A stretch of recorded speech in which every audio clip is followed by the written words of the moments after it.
Simpson is on top of our CBS Sports college football quarterback rankings after he led Bama to a win at Missouri last weekend. Had 3 more touchdown passes, so now 16 for the season to just 1 interception. And a huge one this weekend with Tennessee coming to Tuscaloosa. Here are the CBS Sports rankings. You can find 1 through 50 at cbssports.com. Fernando Mendoza is number 2. Those two are 2-3 in Heisman odds. Carson Beck is the Heisman favorite, but he ain't there. Wow. He's ranked number 12 in the CBS Sports rankings. Our people don't like Carson Beck, huh? But you do. Danny Kanell is here. Yeah. He has his own rankings. We're going to start from 10 and count down, but Carson Beck's in there, right? Yes. He's pretty high up on that list as well. Yeah, some of these are stunning. Yeah. At number 10 is a person that isn't even in the top 50 in the CBS Sports rankings. Dante Moore, not even in the top 50. And I think I had him top 3 last week. He was the Heisman favorite last week. He was. And then one bad game, and it wasn't even that bad. We're ready to write him off. I'm not ready to write him off just yet. I still love the way he throws the football. I think it was his first big game where he was tested. He had a couple interceptions, and it was not a great performance for Dante Moore. But I'm a big believer in seeing him bounce back. He's been through adversity already in his career when he was at UCLA, had to sit out the season. I think he'll be fine in the long term. This will be a good test for him going across the country to play against Rutgers. I would expect him to bounce back. And this is a real critical moment of the season for Oregon to showcase, all right, that game was an anomaly. We're going to get back to dominating our opponents.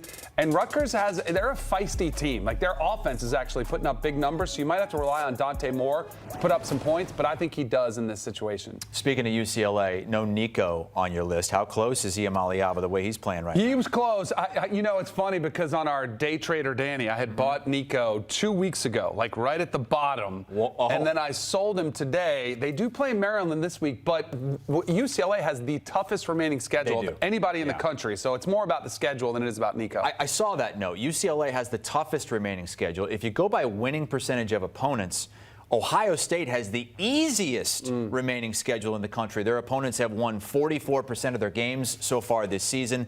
You have their quarterback, Julian Sayin, here coming in at number 6. He's been great. And it's kind of flying under the radar because 7, I should say. He's kind of flying under the radar because he hasn't been asked to do too much in many critical situations because they've kind of been on cruise control since beating Texas, where he was, they kind of kept the tight rein on him. They didn't ask him to do a whole lot, asked him to be that game manager. But slowly and surely, they're unveiling more of the system, and they're letting him throw the ball down the field.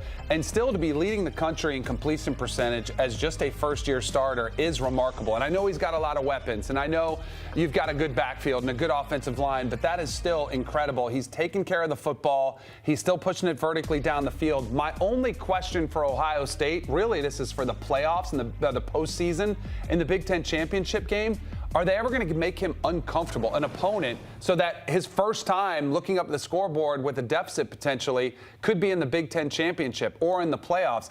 I'd rather see Julian Sayin get tested through the fire a little bit more, but I don't know if we're going to see that because this team has been so good and most of their tougher opponents have been earlier this season. Got him on CBS this weekend. You're going to be there to watch him at Wisconsin as a 4-score favorite for Ohio State to stay unbeaten. Let's go just ahead of him to number 6.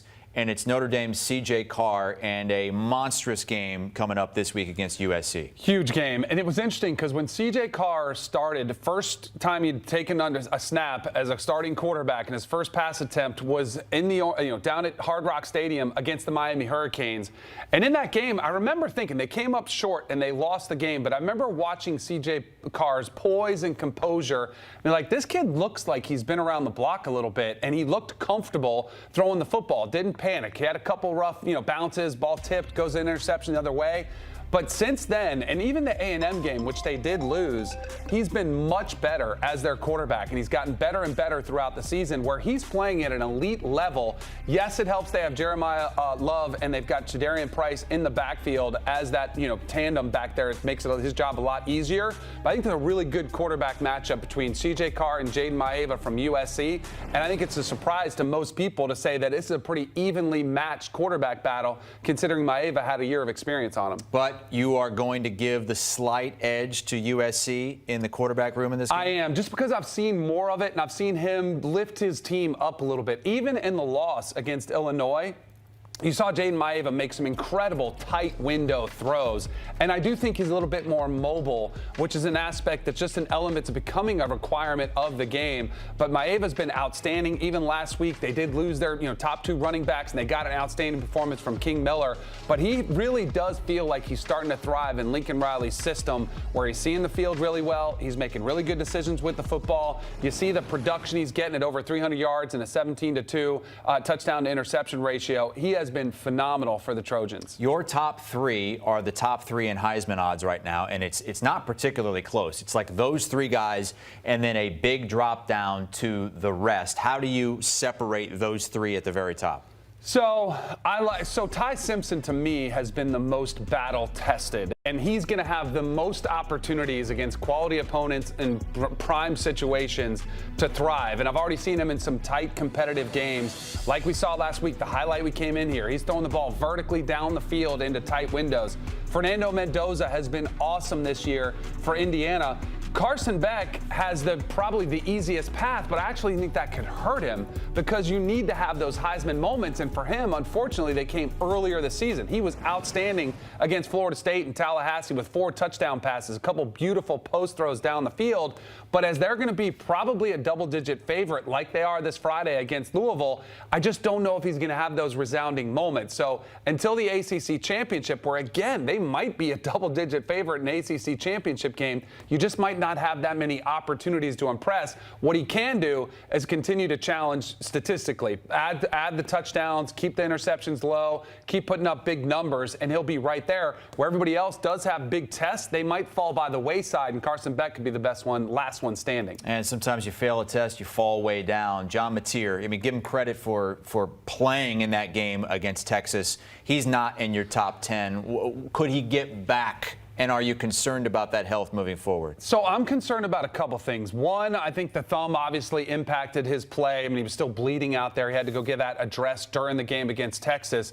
But also his play, which everyone loved when he came into Oklahoma. Oh, he's a swashbuckler. He likes to make plays outside the pocket. And look at some of these arm angles where he drops it down. Well, that against Michigan, you got away with a couple that should have been intercepted, and they didn't. But then he made a couple big plays. Against Texas, some of those riskier throws got exposed. He had 3 interceptions in that game, but also could have thrown a couple more. He's got to rein it in a little bit and play a little bit more within the system that he came with Ben Arbuckle, his offensive coordinator. His offensive line is starting to become an issue. The competition's going to get tougher for John Mateer. So I am worried about him staying at the top tier of college football, even the SEC. And they have a tricky game this weekend on the road in South Carolina as just a 5.5-point favorite. This will be a really good litmus test for just exactly where Oklahoma is, not only for John Mateer at quarterback, but as a program. I do think their defense will do enough to get the job done. That's kind of a scary place to go play for Brent Venables. Yeah, and then you got number 5 Ole Miss, you got number 11 Tennessee, you got number 6 Alabama, you got number 16 Missouri, you got number 10 LSU. Yep. SEC's a meat grinder, Danny. Anybody can get you any given week, as you know. Danny Kanell with his quarterback rankings right here on CBS Sports HQ. What would you guys do on the latest Cover 3? We did a little big game breakdown, a little day trading, Danny, if you want to make some trades on the QB stock market. And you traded away Nico Iamaleava. I did. Because of the tough schedule coming for UCLA down the stretch.